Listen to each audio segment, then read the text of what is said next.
जय हिंद साथियों, जैसा कि आप लोगों को पता है कि उत्तराखंड एसआई की वैकेंसीज आ रखी हैं। बहुत सारे बच्चों ने हमारे फॉर्म फिल कर लिया है और कुछ बच्चे ऐसे हैं जो अभी फॉर्म भर रहे हैं। आपको पता होगा सबको कि इसकी जो अंतिम तिथि है वो जो है 20 फरवरी 2024 है। तो बच्चे लोग देखिए, हम लोग थोड़ा स्टार्टिंग करते हैं कि हम लोग की पढ़ने का तरीका क्या होगा, किस टाइप से हम लोग जो है एक प्लानिंग करेंगे। तो देखिए, मैं आपको बेसिकली जो है मैथ्स और रीजनिंग वाला पोर्शन लूंगा, ठीक है ना। तो बात करते हैं मैथमेटिक्स की। तो बहुत सारे बच्चे हमारे ऐसे हैं जिन लोगों की जो है मैथमेटिक्स क्लास 10 तक या क्लास 8 तक है, जिनका मैथमेटिक्स का बैकग्राउंड बहुत वीक है, और वो बच्चे भी जो है इस फॉर्म को भरना चाह रहे हैं और एग्जाम क्रैक करना चाह रहे हैं। तो डेफिनेटली आप फिल कीजिए, आपकी पूरी हेल्प हम करेंगे, ठीक है। आप जो भी आपके डाउट्स होंगे, आपके डाउट्स को क्लियर हम करेंगे। और सबसे अच्छी और इंपॉर्टेंट बात मैं आपको बता रहा हूं, और इस बात को मैं एज अ गारंटी और चैलेंज के साथ आपको कह सकता हूं कि जितना भी आपको मैथमेटिक्स में पढ़ाया जाएगा उससे बाहर पेपर नहीं आएगा। मींस जो भी हम मैथमेटिक्स में क्वेश्चंस करेंगे, कॉन्सेप्ट करेंगे, उससे बाहर आपका एक भी क्वेश्चन नहीं आएगा, ठीक है।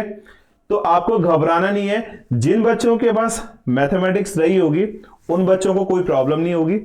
थोड़ा बहुत अगर डाउट्स होंगे तो हम क्लियर करेंगे, लेकिन हमारे बहुत सारे भाई बहन, बहुत सारे बच्चे ऐसे भी हैं जिन बच्चों के पास 8th या 10th तक मैथमेटिक्स थी और जो मैथ से डरते थे, जिनके पास मैथमेटिक्स नहीं थे, उनको लगता था यार मैथ्स बहुत टफ है, हम लोग नहीं कर पाएंगे। तो बच्चे लोग, आप फॉर्म फिल कीजिए, आपकी पूरी हेल्प हम करेंगे और आपको 100% गारंटी देते हैं इस बात की कि जो हम आपको पढ़ाएंगे, चाहे वो फिजिक्स में पढ़ाएं, चाहे वो केमिस्ट्री में पढ़ाएं, चाहे वो मैथ्स में पढ़ाएं, व्हाटएवर जो भी सब्जेक्ट्स आपने लेंगे, जो भी कोर्स आप में इनरोलमेंट करेंगे, उससे बाहर पेपर में कुछ नहीं आएगा। ये हमारा लास्ट 5 ईयर का एक्सपीरियंस है उत्तराखंड में, ठीक है। जो बच्चे हमें जानते हैं ऑफलाइन में, ऑनलाइन में भी हम अलग अलग प्लेटफॉर्म में पढ़ाए हैं, तो आप लोगों को पता होगा कि जो हम लोगों ने आपसे वादे किए थे, जो हम लोगों ने आपको पढ़ाया था, उससे बाहर पेपर नहीं आया था और ना ही आएगा, ठीक है। तो चलिए बच्चे लोग, आपको घबराना नहीं है। मैं बहुत ही बेसिक सा एक कॉन्सेप्ट स्टार्ट कर रहा हूं आपके लिए आज। उस आई होप, मेरे ख्याल से आपको बहुत सारे बच्चों को ये क्वेश्चंस, बहुत सारे बच्चों को ये मेथड्स, बहुत सारे बच्चों को ये चैप्टर आता होगा, कोई दिक्कत नहीं है। लेकिन मैंने आपसे क्या बोला, हमारे बहुत सारे भाई बहन ऐसे भी हैं जिन बच्चों की मैथमेटिक्स नहीं थी या थी तो वो बहुत टाइम हो गया, उन्होंने उसके टच में नहीं है, वो उसको भूल चुके। तो कोई दिक्कत नहीं, आपकी जो भी डाउट्स हैं, जो भी क्वेरीज होंगी, उनको हम सॉल्व करेंगे, आपके माइंड को ब्रश अप हम करेंगे, आपके जितने भी डाउट्स होंगे वो सब हम क्लियर करेंगे। और सबसे इंपॉर्टेंट चीज मैं आपको बताना चाहूंगा कि जब भी आपका वीकली टेस्ट होगा ना बच्चे लोग, वो टेस्ट जो है, जैसे आपका एग्जाम यूकेएसआई में पूछा जाएगा, उसी पैटर्न पे आपका एक ऑनलाइन टेस्ट कंडक्ट किया जाएगा, ताकि आप अपने आप को जज कर सकें कि आपने हमसे उस वीक में कितना सीखा है और आपने कितना अचीव किया। आप अपना जो है ऑटोमेटिकली जो है अचीवमेंट देख सकते हैं। ये भी सरप्राइजेस है हमारे पास, बहुत सारे सरप्राइजेस मिलेंगे आपको। आप क्लासेस स्टार्ट होने दीजिए, 100% आप हमसे जुड़िए, हम आपसे जुड़ते हैं। आप मुझको देख सकते हैं बट मैं आपको नहीं देख सकता हूं, लेकिन हमारा जो दिल का रिश्ता है ना, वो आपस में कनेक्ट रहेगा थ्रू कनेक्टिविटी। फिजिक्स का रूल है कनेक्टिविटी। और सबसे बेहतरीन चीज, social media, WhatsApp, Instagram, Facebook, जहां भी आप ढूंढेंगे हमको ही पाएंगे, ठीक है। जहां भी आप ढूंढना चाहोगे हमको ही पाओगे। हम आपको हर जगह मिलेंगे, हर हाल में मिलेंगे, और हर समस्या का समाधान भी आपके बड़े भाई 100% करेंगे। तो चलिए बच्चे लोग, ज्यादा टाइम वेस्ट ना करते हुए आज का क्लास स्टार्ट करते हैं हम। तो देखिए, आज की क्लास में जो पहला टॉपिक होगा हमारा, उस टॉपिक का नाम है एलसीएम एंड एचसीएफ। तो मैं लिख देता हूं नाम। टॉपिक का नाम है आपका एलसीएम एंड एचसीएफ। तो मुझे बताइए कि एलसीएम और एचसीएफ में क्या डिफरेंस होता है। तो आपको देखिए नाम से पता चल रहा होगा, मैं हिंदी में लिखता हूं नाम अभी। देखिए एलसीएम को हिंदी में बोलते हैं लीस्ट कॉमन फैक्टर या मल्टीपल, यानी लघुत्तम समापवर्तीय। ठीक है जी, थोड़ा हिंदी हमारी वीक है एक्चुअली। लघुत्तम समापवर्तीय। और एचसीएफ को बोलते हैं बच्चे लोग महत्तम समापवर्तीय। ठीक है ना, लघुत्तम समापवर्तीय, महत्तम समापवर्तीय। देखिए अदर चैनल्स में आपको क्या पढ़ा रहे हैं, आप कहां से क्या देख रहे हैं, मुझे उससे कोई मतलब नहीं है, बट मैं देख रहा हूं और इस हिसाब से मैं एनालाइज कर रहा हूं कि पेपर जो आपका ना उस लेवल का नहीं आएगा जिस लेवल का आप देख रहे हो कहीं से भी। ठीक है ना, नाम नहीं लूंगे लेकिन बता रहे हैं आपको, पेपर उस लेवल का नहीं आने वाला, क्योंकि कंपटीशन बैट बहुत टफ है। ठीक है ना, हम आज से 10 साल पहले की बात करेंगे, लोग बोल रहे हैं हमने 2014 में एसआई निकाले, 2012 में एसआई निकाले। बेटे उस टाइम पे और अब में जमीन आसमान का फर्क था। उस टाइम पे हम लोग जो है नंबर 2 पॉपुलेशन में है, आज हम विश्व की नंबर 1 पॉपुलेशन में है। तो आपको पता होगा कि एक पोस्ट के लिए कितने बंदे फॉर्म भरते हैं। तो कंपटीशन 100% नो डाउट टफ होने वाला है, टफ होने वाला है, टफ होने वाला है। तो आपको क्या करना है, आपको करनी है hard work, hard work, hard work. चलिए तो देखिए बात करते हैं हम लघुत्तम समापवर्तीय। लघुत्तम समापवर्तीय क्या होता है, देखिए मैं छोटे से, देखो मैं मैथ्स का टीचर हूं तो बहुत ही छोटे छोटे एग्जांपल से मैं आपको ना उस चीज को समझाने की कोशिश करूंगा। ठीक है ना, तो देखिए लघुत्तम समापवर्तीय क्या होता है, एक छोटा सा क्वेश्चन लेते हैं। जैसे हमने बोला 2 4 6, इस 2 4 6 का आपने एलसीएम यानी लघुत्तम समापवर्तीय आप निकालेंगे। तो कैसे निकालेंगे, देखिए आप क्या करेंगे, जो भी आपको टर्म दे रखी होगी आपने क्या करना है, उस टर्म के फैक्टर यानी गुणनखंड निकालने। तो देखिए सबसे छोटा नंबर कौन सा है, 2, 2 से करेंगे 2 1 जा 2, 2 2 जा 4, 2 3 जा 6, फिर 2 से किया इसको, फिर इसको 3 से कर दिया। और जो भी आपके ये फैक्टर गुणनखंड आए ना, आप इनको नोट कर लेंगे, 2 इंटू 2 इंटू 3, तो कितना आ गया, ये आ गया आपका 3 दूनी 6, 6 दूनी 12। तो बच्चे लोग 12 एक ऐसा गुणनखंड है, एक ऐसा सबसे छोटा फैक्टर है जो क्रमशः 2 4 6 से विभाजित हो जाए। आप समझ रहे हैं मेरी बात को। लीस्ट कॉमन मल्टीपल का मतलब यानी लघुत्तम समापवर्तीय का मतलब क्या होता है, इसका मतलब होता है कि हमें उस छोटे से छोटे फैक्टर को, लीस्ट फैक्टर को निकालना है जो क्रमशः आपके गिवन संख्याएं, जो संख्याएं आपको दे रखी है उनसे क्रमशः विभाजित हो जाए। सबसे छोटा फैक्टर, ठीक है ना, बड़ा नहीं, सबसे छोटा फैक्टर। चलिए क्वेश्चन और देखते हैं छोटा सा आपके लिए। देखिए हमें दे रखा है 10 15 और 20। प्रश्न आपको समझ में आया, 10 15 20 का आप लोग क्या निकालेंगे, एलसीएम निकालेंगे। तो आपको दिख रहा होगा सबसे छोटा नंबर क्या होता है, 2 से, 2 पंजे 10, 15 डिवाइड नहीं होगा, रख दो ऐसी, 10 10 20 हो जाएगा। फिर ये आपका 2 से आएगा, फिर ये आपका 3 से हो जाएगा, और लास्ट में आपका ये 5 से हो जाएगा, है ना। तो देखिए आपका नंबर क्या है, नंबर आपके गुणनखंड से आ गए, आप इसको नोट कर लीजिए, 2 इंटू 2 इंटू 3 इंटू 5, 5 से 15, 15 दूनी 30, 30 दूनी 60। तो बच्चे लोग 60 वो सबसे छोटी संख्या है, वो जो क्रमशः 10 15 और 20 से विभाजित हो जाए। बाकी इससे बड़ी होंगी हमें उससे कोई मतलब नहीं है, हमें सबसे छोटी संख्या से मतलब है। ठीक है जी, चलिए अब सेम क्वेश्चन मैं देता हूं। अगर मैं आपसे बोलता हूं इस क्वेश्चन का आप निकालिए एचसीएफ, हाईएस्ट कॉमन फैक्टर या महत्तम समापवर्तीय। तो देखिए आप कैसे निकालेंगे, सेम क्वेश्चन ले रहा हूं मैं बोल रहा हूं जैसे मेरे पास है 2 4 और 6, मुझे इस प्रश्न का महत्तम समापवर्तीय निकालना है। तो देखिए मैं आपको बहुत आसान सा मेथड बता रहा हूं। देखिए फैक्टर्स मेथड आपको पता है, लेकिन फैक्टर मेथड में ना बहुत सारा कंफ्यूजन हो जाता है, बहुत बच्चे कंफ्यूज हो जाते हैं, यार फैक्टर मेथड में कोई बोलता है यार एक फैक्टर कॉमन लूं, कोई बोलता है दो फैक्टर कॉमन लूं, कोई बोलता है हम क्या कॉमन लें। तो सबसे आसान तरीका आपका भाई आपको बताएगा क्या होता है। देखो सब इन सब में सबसे छोटा नंबर देख लीजिए, सबसे छोटा नंबर होता है 2। इस छोटे नंबर से आप करेंगे सबसे बड़े नंबर को विभाजित। सबसे बड़ा नंबर क्या है 6, तो 2 3 6 कट गया। अब देखो उसके बाद ये 2 है ना, इस 2 से विभाजित करेंगे हम किसको 4 को, तो 2 दूनी 4।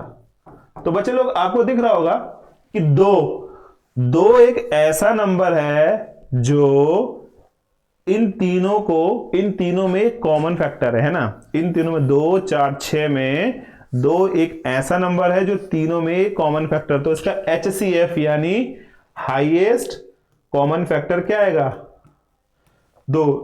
तो इसका आंसर कितना है, इसका आंसर आया 2। ठीक है, तो आई होप आपको बेसिक कॉन्सेप्ट समझ में आएगा कि एलसीएम और HCF में क्या डिफरेंस होता है। समझ में आए बात बच्चे लोग? किसी को डाउट है तो मैसेज कीजिए, कमेंट कीजिए। घबराना नहीं है, बिल्कुल भी घबराना नहीं है, आपको क्वेश्चंस करने ही करने हैं। ठीक है, चलिए अब देखते हैं किस टाइप के क्वेश्चंस एग्जाम में आते हैं, क्योंकि मैं आपसे बोल रहा हूं कि हम लोग केवल वही क्वेश्चन डिस्कस करेंगे जो एग्जाम में आते हैं। ठीक है ना, फालतू नहीं पढ़ने का, ना आपके पास फालतू पढ़ने का टाइम है, ना मेरे पास आपको फालतू पढ़ाने का टाइम है। अपन लोग वही डिस्कस करेंगे जो एग्जाम में आएंगे और जो इंपॉर्टेंट है। ठीक है ना, फालतू no plus no minus no divide कुछ नहीं आने वाला, खाली बकवास कर रहे हैं लोग कि प्लस कर लो माइनस कर लो डिवाइड कर लो। भाई जिंदगी में आपने मैथ्स में कुछ ना सीखा हो, कुछ भी ना सीखा हो, लेकिन आपने 4 चीजें अवश्य सीखी होंगी, प्लस माइनस मल्टीप्लाई डिवाइड। ठीक है ना मैं आपसे स्क्वायर पूछ रहा हूं, ना मैं आपसे क्यूब पूछ रहा हूं, ना मैं आपसे रूट पूछ रहा हूं, मैं आपसे क्या पूछ रहा हूं बच्चे, आपको प्लस आता है? Yes sir. आपको माइनस आता है? Yes sir. आपको डिवाइड आता है? Yes sir. आपको मल्टीप्लाई आता है? Yes sir. जिसको नहीं आता है कमेंट करो, मैं बताऊंगा आपको 100%। लेकिन आप लोग भ्रमित नहीं होंगे, आप लोगों ने भ्रमित नहीं होना है, क्योंकि जो आपको भ्रमित करेगा करियर आपका है बेटे, करियर आपका है, करियर मेरा नहीं है, करियर उनका नहीं है, करियर आपका है। चूज आप करेंगे कौन आपको अच्छा पढ़ा रहा है, कौन आपको बुरा पढ़ा रहा है, कहां से आपको अच्छा ज्ञान मिलेगा, नॉलेज मिलेगा, और कहां से आपको अच्छा ज्ञान और नॉलेज नहीं मिलेगा। ठीक है, चलिए आप आइए पहले प्रश्न में। पहला प्रश्न हम डिस्कस करते हैं आपके साथ। ये है पहला प्रश्न हमारे पास, हमसे पूछा गया है the largest number which divides 25 73 97 to leaves the same remainder in each case is. अभी क्या बोल रहा है, देखो क्वेश्चन आपको समझ में आ रहा है। क्वेश्चन देखिए, इसने बोला सबसे बड़ी संख्या जिससे 25 73 और 97 को विभाजित करने पर प्रत्येक स्थिति में समान शेषफल प्राप्त हो। आपके पास 4 ऑप्शंस हैं। ऑप्शन फर्स्ट आपको दिख रहा होगा this 21, option second is 6, option third है 24, ऑप्शन फोर्थ है 23।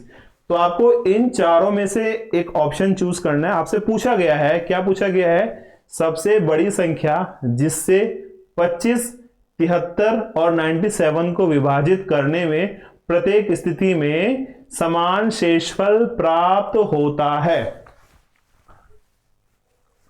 जिनने आपको बता दिया कि भैया पहले माइनस करो, ये करो, वो करो, नहीं करना है कुछ, मैं आपको बता रहा हूं आपने क्या करना है। देखो सबसे बड़ी संख्या कौन सी, इसमें सबसे बड़ी संख्या है आपकी 73 है ना।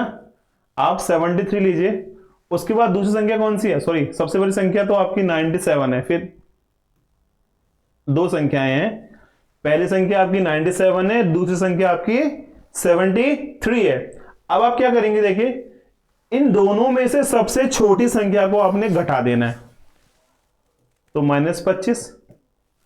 -25, ठीक है ना। तो आप बताइए मुझे कि अगर हम 73 में से 25 को माइनस करते हैं तो आपका आता है 48, 48 आता है, और अगर 97 में से 25 को माइनस करते हैं तो आपका आता है 72। ठीक है बच्चे लोग, आपका 48 और 72। अब आपको क्या करना है, अब आपको क्या देखना है, इसने बोला सबसे बड़ी संख्या जिससे डिवाइड करने पर हर स्थिति में समान शेषफल प्राप्त होता है। तो सबसे बड़ी संख्या देखो आपको दिख रहा होगा भैया यार, ये जो 6 है ना, इस 6 से 48 भी भाग हो जाता है और 72 भी आता है, लेकिन इसने सबसे बड़ी संख्या बोली है, तो भैया ना तो 21 से विभाजित होगा ना 23 से होगा। ऑप्शन नंबर सी 24 से ही विभाजित होगा, सीधी सी बात है, क्योंकि इसने बड़ी संख्या बोली, इसने छोटी संख्या नहीं बोली। अगर ये छोटी संख्या बोलता तो उत्तर कुछ और होता। चलिए अगला प्रश्न देखिए। अगला प्रश्न आपको दिया हुआ, a general of a army want to create a formation of square from 3656 to 3656 army men. After arrangement he found some army men remain unused. एक सेना का जनरल 36,562 सैनिकों को मिलाकर एक वर्ग बनाना चाहता है। व्यवस्था के बाद उन्होंने पाया कि सेना के कुछ जवान अपयुक्त हो रह गए हैं, मतलब छूट गए हैं। तो अब आपको क्वेश्चन में क्या दिख रहा है? सबसे इंपॉर्टेंट चीज है स्क्वायर। स्क्वायर मींस वर्ग। तो देखिए आप उस जो जनरल है उसने कैसे अरेंज करा, उसने स्टेप से बंदे को अरेंज करना है कि इधर भी एक्स हो और इधर भी एक्स हो, मतलब नंबर ऑफ रो और कॉलम, कॉलम और पंक्तियां समान उसको चाहिए। तो क्या करेंगे, एक्स स्क्वायर बराबर 3656 अभी आपको क्या करना है, इस 3656 का आपने स्क्वायर रूट निकालना है, वर्गमूल निकालना है और आपको उत्तर आ जाएगा। तो देखिए अब आप सोच रहे होंगे कि यार इतना बड़ा क्वेश्चन है कैसे निकालेंगे, तो देखो मैं आपको तरीका बता रहा हूं।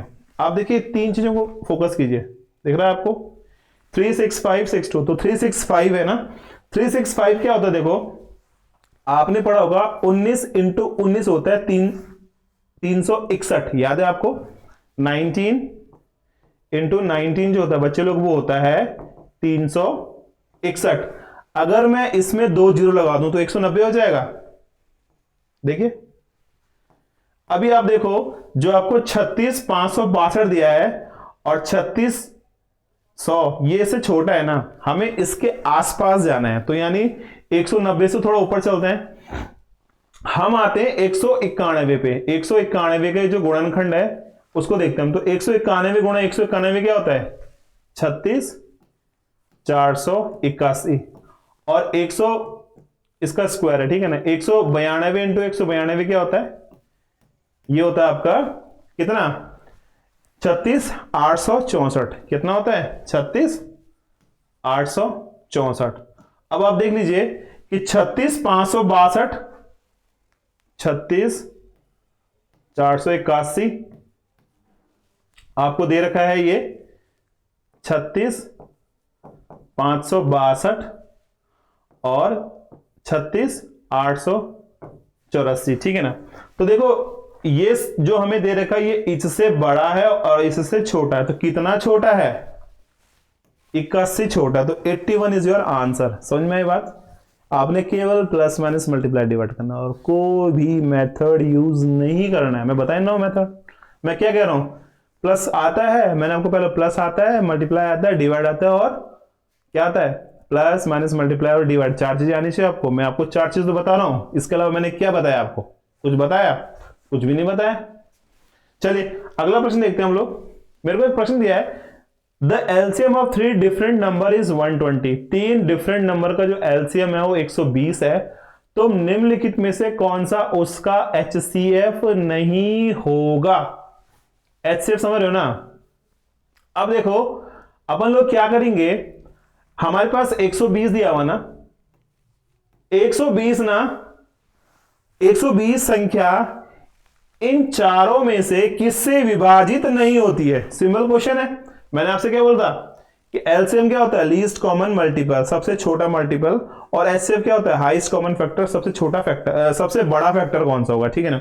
तो देखो 24, 35, 8 और 12 में कौन सा ऐसा नंबर है जिससे ये विभाजित नहीं होता है। तो आपको पता है इधर 12 से तो होता है भाई, 8 से भी होता है भाई, 24 से भी होता है, तो यानी ये भी ऑप्शन आपका रॉन्ग है, ये भी ऑप्शन आपका रॉन्ग है, ये भी ऑप्शन आपका wrong. Option number B 35 is your right answer. 35 से कभी भी 120 विभाजित नहीं होता बच्चे लोग। समझ में आए बात को। देखिए आपको मैं केवल क्या सिखा रहा हूं, प्लस माइनस मल्टीप्लाई डिवाइड के लॉजिक सिखा रहा हूं। चलिए अगला प्रश्न देखते हैं हम लोग।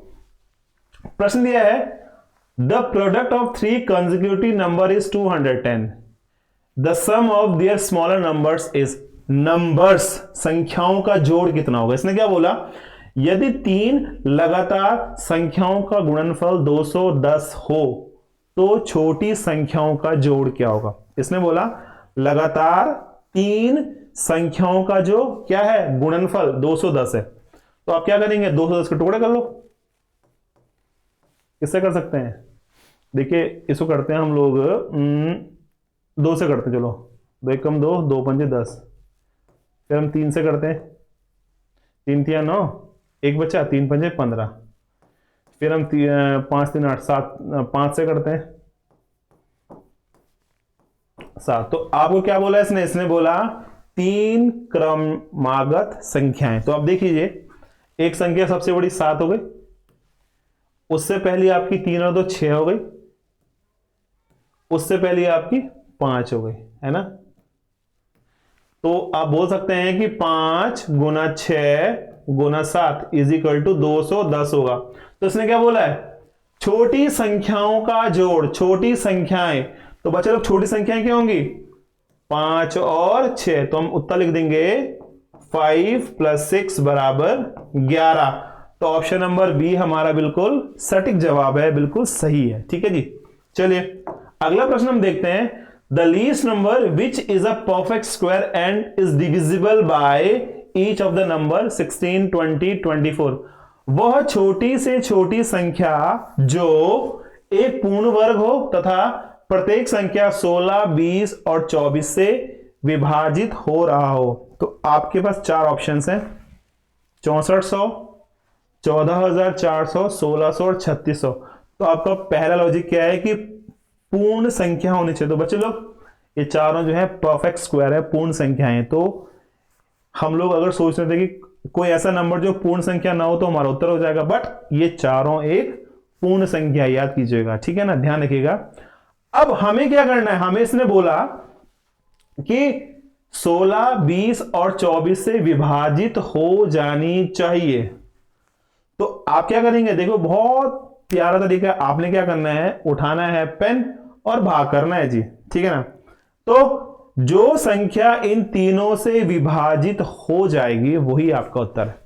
तो आपको दिख रहा होगा, मैं आपको आंसर बताता हूं, आप सॉल्व कीजिएगा, नहीं आएगा तो मैं बताऊंगा आपको। ठीक है ना। बट इसके हिसाब से हमारा जो उत्तर है ना 3600 इज द करेक्ट आंसर। 3600 एक ऐसा नंबर है जो 16 से भी, 20 से भी और 24 से, तीनों से क्रमशः विभाजित हो जाता है। ठीक है जी। आइए अगला प्रश्न देख। अब अच्छा है तो सॉरी, ये हमारा आज का थोड़ा सा इतना ही था, बाकी हम थोड़ा सा कल डिस्कस करेंगे। एनीवे, तो जो बच्चे हमारे वीडियोस देख रहे हैं लगातार, उनके लिए हमारे बैचेस हैं। जिसको मैथ्स पढ़नी, ओनली मैथमेटिक्स प्लस रीजनिंग पढ़नी हो, तो बैच की जो कॉस्ट होगी आपकी, वो होगी आपकी कितनी, 199 रुपीज। तो मैंने आपको बोला था डेमो में भी, जो हमारा जो है नोटिफिकेशन का डेमो था, उसमें मैंने आपसे बोला था हिंदुस्तान का और उत्तराखंड का आई थिंक इससे सस्ता बैच कहीं नहीं मिलेगा। अगर मिलेगा तो मैं आपको फ्री पढ़ाऊंगा, ये मेरा आपको चैलेंज है। ठीक है, इससे सस्ता बैच नहीं मिलने वाला, पहले क्लियर कर रहा हूं। और अगर कोई इससे सस्ता पढ़ा रहा होगा ना, तो बच्चे क्या पढ़ा रहा होगा, 2.2 + 1.3, 2.2 × 3.4 वो पढ़ा रहा होगा। आप सर्च कीजिए यूट्यूब पे, आपको 100% ऐसे पढ़ाने वाले मिल जाएंगे। बट मैंने आपसे पहले बोला है, फिर बोल रहा हूं, जो मैं आपको पढ़ाऊंगा उससे बाहर पेपर नहीं आने वाला, उससे बाहर क्वेश्चन नहीं आने वाले, इस बात की मैं गारंटी दे रहा हूं। अगर बाहर आया तो फीस आपकी रिटर्न 100%, ये मेरा आपको वादा है, चैलेंज है। चलिए, तो जिस बच्चे को मैथमेटिक्स और रीजनिंग पढ़नी हो, दैट इज 199 रुपीज। एनरोलमेंट कीजिए, फास्ट कीजिए, कोई दिक्कत नहीं है, कॉल कीजिए, नो प्रॉब्लम। 2 नंबर आपको स्क्रीन पे दिख रहे हैं, कॉल करो, व्हाट्सएप करो, कुछ भी करो, बट कनेक्ट जरूर हो। अगर कोई भी कोर्स आपने परचेस करना हो किसी भी एजुकेशन इंस्टीट्यूट का, भले हमारा ना करो, कोई दिक्कत नहीं आ रही, किसी भी इंस्टीट्यूट का, बट एक बार कंसल्ट जरूर करना हम लोगों से कि भाई ये सही है, ये गलत, तो हम आपको गाइड करेंगे। क्योंकि देखिए, हर बच्चा मेहनत से पढ़ता है। हर बच्चे के पास इतना पैसा नहीं होता, क्योंकि हमारा उत्तराखंड का जो बैकग्राउंड है थोड़ा गरीबी क्षेत्र वाले बच्चे भी हैं, हमारे पहाड़ वाले भाई बहन भी है जो एफर्ट नहीं कर सकते, बहुत मुश्किल से अरेंजमेंट होता है। तो बच्चे लोग, आपका पैसा जो बर्बाद ना हो, पानी में ना डूबे, इसके लिए भी आप हमें कॉल कीजिएगा। हम आपको 100% गाइड करेंगे कि भैया ये सही है, ये गलत है। बाकी आप लोग को पता है कि वैकेंसी ग्रेजुएट वाली है, ठीक है ना, और बच्चे ग्रेजुएट हैं, सब बच्चों को पता है कि ग्रेजुएशन वाला बच्चा कितना समझदार होता है। और मेरे को तो अपने उत्तराखंड के बच्चों पे पूरा भरोसा है, पूरा भरोसा है, क्योंकि मैं उत्तराखंड का हूं। अगर मैं समझदार हूं तो भैया आप भी समझदार हो यार, क्योंकि आप और मैं एक ही माटी के हैं। आपने भी उत्तराखंड की हवा में जन्म लिया है, मैंने भी जन्म लिया है, ठीक है ना। आप और हम आपस में भाई भाई, उत्तराखंडी भाई भाई हैं, देवभूमि से बिलोंग करते हैं और यही हमारी मातृभूमि है। तो भाइयों, अपनी मातृभूमि और अपनी मातृभूमि में जो रहने वाले बंदे हैं, जो बच्चे, उनके साथ अपन लोग गद्दारी नहीं कर सकते, ठीक है ना। ये आप समझ लीजिएगा। आप हमसे जुड़े हैं ना तो जुड़े रहेंगे जब तक आपका सिलेक्शन ना हो, इस बात की गारंटी है। सिलेक्शन होगा तब तक आप जुड़े रहेंगे और डेफिनेटली आपसे मिलेंगे। जिस दिन सिलेक्शन होगा उस दिन आपसे 100% मिलने आएंगे जरूर। आप आओ ना आओ, बट हम जरूर आएंगे, ये आपसे वादा है हमारा। चलिए, नेक्स्ट बैच हमारा फिजिक्स का बैच है बेटा। ये भी 199 रुपीज का है। इसमें आप लोग केवल फिजिक्स पढ़ेंगे अपने मैक्सवेल सर से, एज यूजुअल। आप जानते हैं क्या है मैक्सवेल सर, ठीक है ना। चलिए, केमिस्ट्री भी आपको हमारे मैक्सवेल भैया ही पढ़ाएंगे। आप जानते हैं एज यूजुअल कि मैक्सवेल भैया साइंस के मास्टर हैं, आप जानते हैं उन्हें। तो आप, ये भी आपको 199 रुपीज का बैच है, ठीक है ना। चलिए, अगला बैच हमारा जो है, जो बच्चे हमारे ऐसे हैं जिनको फिजिक्स, केमिस्ट्री, बायोलॉजी और मैथ्स, जो अग्निशमन वाला हमारी पोस्ट है, उसके लिए पूरी प्रॉपर प्रिपरेशन करनी है, तो बच्चे लोग 1499 रुपीज का हमारा बैच होगा, जिसमें आपको 1 hour physics, 1 hour physics, chemistry, maths और बायोलॉजी, इन चारों में से 3 क्लासेस आपको पर डे मिलेंगी ही मिलेंगी। क्योंकि देखिए, ये तो ऑप्शन है ना, फिजिक्स, मैथ्स और बायोलॉजी इज ऑप्शन, वो तो आपको पता है। तो फिजिक्स, केमिस्ट्री, मैथ्स या बायो, 3 क्लासेस आपको पर डे मिलने वाली हैं और 100% मिलेंगी जब तक एग्जाम ना हो। भैया कोर्स कंप्लीट हो जाएगा ना तो अपन लोग टेस्ट सीरीज लेके आएंगे ना, आपको छोड़ेंगे नहीं, ये आपसे वादा है, ठीक है जी। चलिए, अगला हमारा जो बैच है वो है एडवांस बैच। जो बच्चे हमारे ऑब यानी एसआई फर्स्ट और सेकंड वैकेंसी के लिए जिनके पास बीएससी साइंस सेट नहीं था, उन बच्चों के लिए बैच हमारा GS, Hindi, reasoning and maths, ठीक है। यहां भी आपको मैं दिखने वाला हूं, ठीक है। तो घबराइए नहीं, मैं आपको छोड़ने वाला नहीं हूं, ठीक है। और कुछ हमारे भाई बहन ऐसे जो physics, chemistry, maths, biology, reasoning, everything सब कुछ पढ़ना चाह रहे हैं, क्योंकि उन बच्चों के पास 12th में भी साइंस थी और उन्होंने बीएससी भी किया था, ठीक है ना। पर वो बच्चे जो है आगे कंपटीशन की तैयारी कर रहे हैं और वो चाह रहे हैं कि हम तीनों अल्टीमेट बैच में आए। तो इस बैच का नाम ही अल्टीमेट बैच है भाई, टेंशन नहीं लेने का। आप सब चीज आपको मिलेंगे, फिजिक्स मिलेगी, केमिस्ट्री मिलेगी, बायो मिलेगी, मैथ्स मिलेगी, हिंदी मिलेगी, रीजनिंग मिलेगी, जीएस मिलेगी, केवल और केवल 1299। अब आप जो हमारी प्राइसिंग है ना बच्चे लोग, आप इस प्राइसिंग को, जो भी हमारे बैच की फीस है, इसको आप कहीं भी टैली कीजिएगा, कहीं भी किसी भी जो है प्लेटफॉर्म में टैली कीजिएगा। अगर इससे सस्ता मिल जाएगा ना, आप मैसेज करना कि सर इस प्लेटफॉर्म में फीस इतनी कम है, आपकी ज्यादा है, उस बच्चे का एनरोलमेंट हमारी तरफ से फ्री है, ठीक है। जो हमारी एप्लीकेशन आएगी जिसमें हम आपको पढ़ाएंगे, वो भी एक सरप्राइज होगा, भी वो सरप्राइज ओपन करेंगे, वो भी आपके लिए फ्री ऑफ कॉस्ट होगा, ठीक है। तो आज के लिए हम इतना ही कर रहे हैं, कल हम फिर कंटिन्यू करेंगे दूसरी क्लासेस में। तब तक के लिए जय हिंद, जय भारत, जय उत्तराखंड, जय बाबा केदार। धन्यवाद बच्चे लोग।